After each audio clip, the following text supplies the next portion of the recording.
The Republican times, खबर ही नहीं विश्लेषण भी। बिहार के मधेपुरा की पहचान का अहम हिस्सा भूपेंद्र नारायण मंडल विश्वविद्यालय आज अपनी स्थापना का 33वां साल पूरा करने जा रहा है। इस मौके पर हमारी छोटी सी कोशिश के माध्यम से समझिए 33 तस्वीरों में बीएनएमयू के 33 वर्षों का सफर।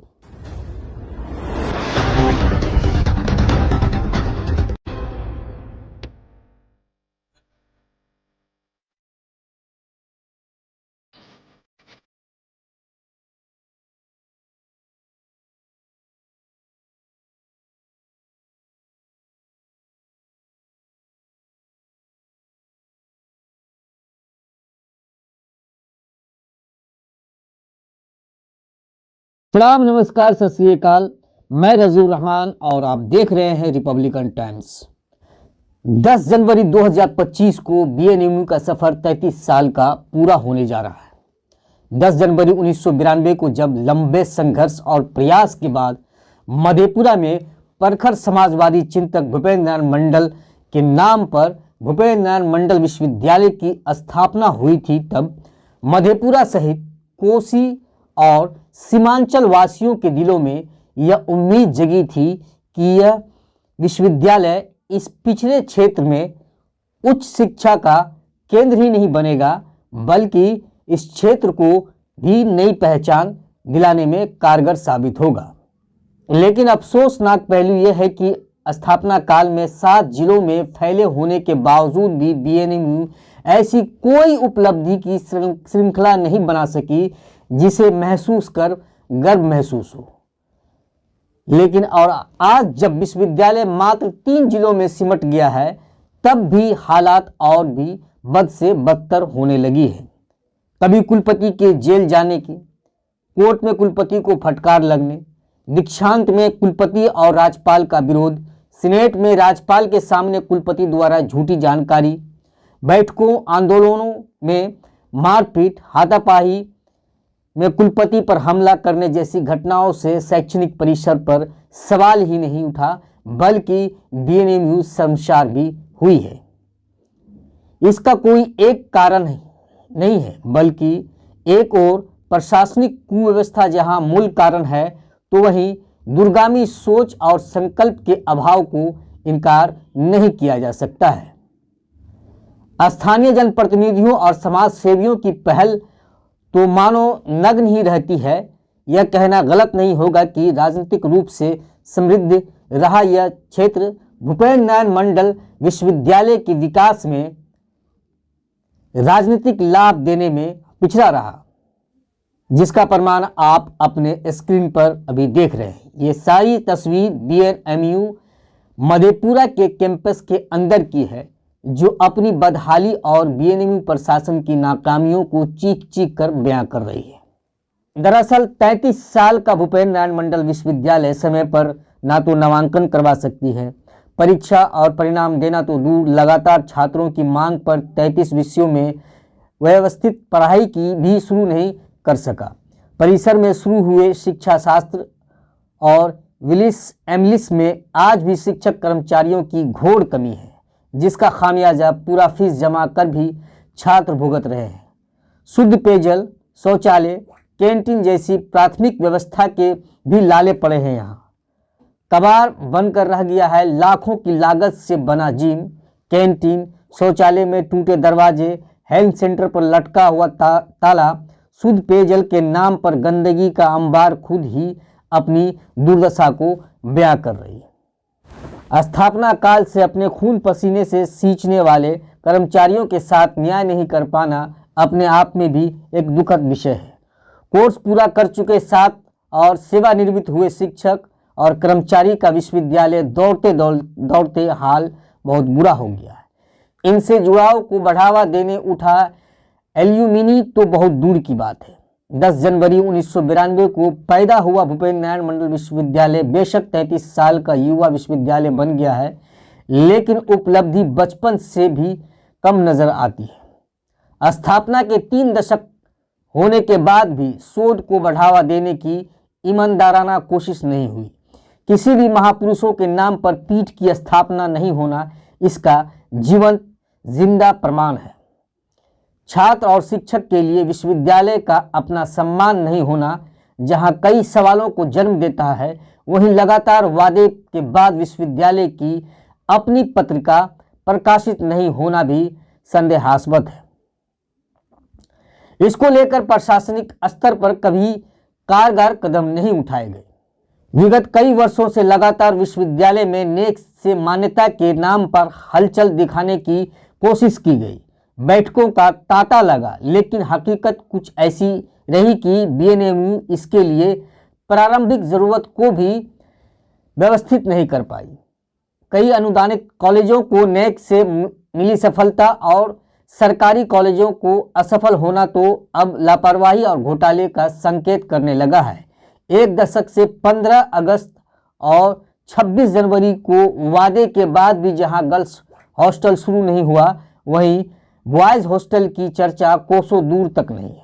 गर्ल्स हॉस्टल के सामने बंदी भैंसें तो मानो व्यवस्था पर ही तमाचा मार।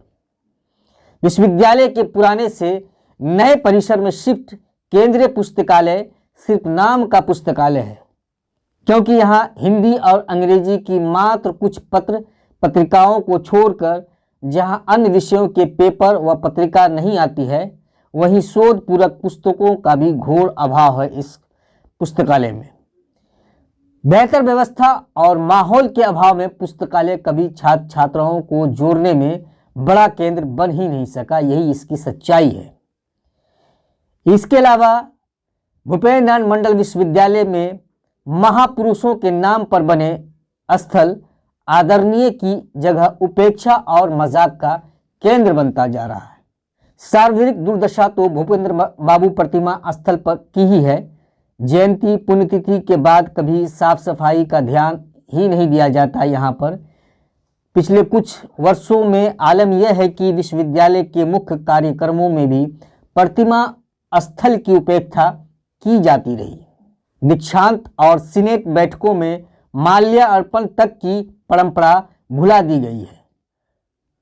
ऑडिटोरियम के सामने बना शहीद चुलाए पार्क में जहां साफ सफाई की व्यवस्था नहीं है, तो वहीं मुख्य द्वार से सटे और गेस्ट हाउस के सामने स्थित कीर्ति पार्क में साज सज्जा की जगह फसल लगा दी गई है, जिसे आप तस्वीरों के माध्यम से देख ही रहे होंगे। बात करें पिछले कुछ वर्षों की, तो भूपेन्द्र नाथ मंडल विश्वविद्यालय में राष्ट्रीय और अंतर्राष्ट्रीय सेमिनारों की बाढ़ सी आ गई है। हालांकि शिक्षा के परिसर में यह एक अच्छा संदेश और सुखद है, लेकिन चिंतनीय यह है कि इन सेमिनारों के राष्ट्रीय और अंतर्राष्ट्रीय मानकों की जब बात उठती है तो संतोषजनक जवाब नहीं मिल पाता है। एक चर्चित आरटीआई एक्टिविस्ट की माने तो उनके द्वारा इसी संबंध में 2 साल कबल ही मांगी गई जानकारी का जवाब आज तक उन्हें नहीं मिल पाया है। इस संबंध में तफ्तीश करने पर विश्वविद्यालय से जुड़े कर्मचारी और पदाधिकारी कहते नजर आते हैं कि सूची उपलब्ध होगी तभी तो उपलब्ध करा पाएंगे। यह आलम है, अब इसका अंदाजा आप खुद लगाइए। वहीं विश्वविद्यालय के 2017 में 25 साल पूरा होने पर नए परिसर के सामने करोड़ों की लागत से जुबली कॉम्प्लेक्स बनाने की घोषणा तो मानो धूल ही फांक रही है। आधुनिक ट्रैक तो नहीं बना, लेकिन यह मैदान चारागाह और आवंछित लोगों का अड्डा जरूर बन गया है, जिसका जीता जागता प्रमाण अभी आप अपने स्क्रीन पर देख रहे होंगे। और यहाँ ड्रेनेज के लिए लाखों की लागत से जिस 4 दीवारी का निर्माण किया गया, उसकी भी हालत ये बताने के लिए काफ़ी है कि योजनाओं के नाम पर गोलमाल किस तरह से आसानी से किया जा सकता है। वहीं चिंता वाली बात तो यह भी है कि अगर शैक्षणिक माहौल बनने और नेक से मान्यता के नाम पर ईमानदाराना पहल नहीं हुई और विश्वविद्यालय के लिए निर्धारित मानकों के आधार पर काम नहीं हुआ, तो यह विश्वविद्यालय यूजीसी से किसी भी प्रकार का अनुदान पाने का हकदार नहीं रह पाएगा।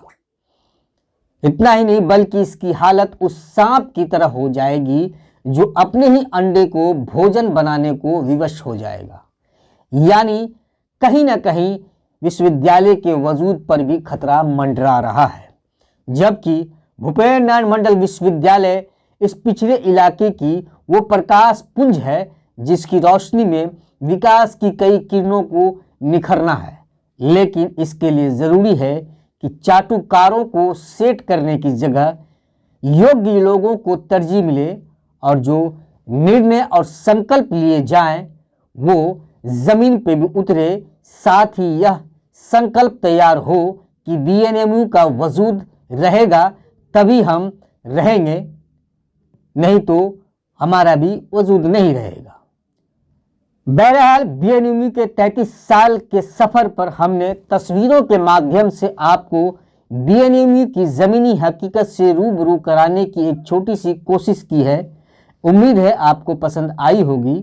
अगर पसंद आई तो कमेंट बॉक्स में अपनी प्रतिक्रिया देकर इस खबर को ज़्यादा से ज़्यादा शेयर करें ताकि जो आपके और आपके बच्चों के हक में फ़ायदा पहुंचाने वाली खबरें होती है उस पर हम ज़्यादा से ज़्यादा काम कर सकें और हर क्षेत्र की समस्या से आपके साथ साथ बिहार के शासन और प्रशासन को अवगत करा सके और उसके समाधान की दिशा में अपनी कोशिश जारी रख सके। इसके लिए आपको बहुत ज़्यादा कुछ नहीं करना है, बस लाइक, कमेंट और शेयर करने की ज़रूरत है। धन्यवाद।